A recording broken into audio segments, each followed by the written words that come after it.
video, I'm gonna go over, should you get a pre-approval before looking for a home to purchase? So the answer to that is definitely gonna be yes. And the reason why is because why would you wanna look for homes if you don't know what you can afford yet? So say you're in the market for a car and you go to the dealerships and the dealer that you're dealing with is showing you cars that are in like the $40,000 to $50,000 range. Yet you're looking for a car that is $20,000 to $30,000 tops. Like that is the top of your budget. But over and over and over again, they're just showing you the $40,000 to $50,000 range over and over again. And you keep correcting them saying, no, I'm only looking to spend 20 to 30, or kind of like playing the car game at least. But they keep showing you 40 to 50, hammering that down and not listening to you at all. Isn't that frustrating? So why, when it comes to homes, do people not really give themselves a budget and just go out looking at homes, just kind of like hoping that they can afford something that they end up liking one day, and then go to a mortgage lender and then say, can I afford this home that I like? People do that all the time. Yet it shouldn't really be any different than buying a car. You go into buying a car with a budget most of the time, at least. So why do people not always go into home buying with a budget? I find it funny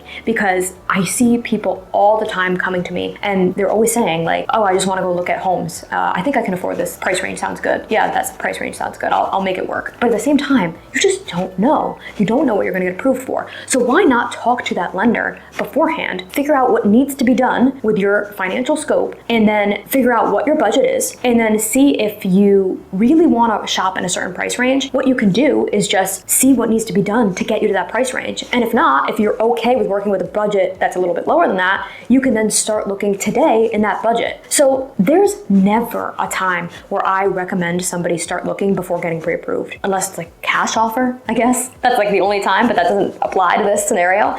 So you always should get pre-approved before looking for homes, because otherwise you're just going to be incredibly frustrated. And why do that to yourself? Like, the home buying process should be fun and exciting. It shouldn't be miserable, and you shouldn't be setting yourself up for failure. And that's what I think not getting a pre-approval is doing, to be honest. Now, getting pre-approved for a loan is a pretty easy process, I would say now. Now, there are some lenders that do ask you for a little bit more paperwork than others do, but across the board, it's pretty much the same. So there are just kind of special scenarios where you might have to apply a little bit more paperwork than others. So say if you work for yourself, so if you are self-employed, that's definitely going to require a little bit more paperwork than somebody who has a W-2, like full-time type of job. So that's going to be two scenarios that are going to be very different. There's a bunch of other different like scenarios that would also be different as well. If it's a second home, that's going to be a little bit of a different process as well. An investment property, also different process. So there's going to be different scenarios. But if this is going to be your main home and you're purchasing for the first time or selling and then buying, then it's going to be pretty standard. So yes, definitely get pre-approved for a loan.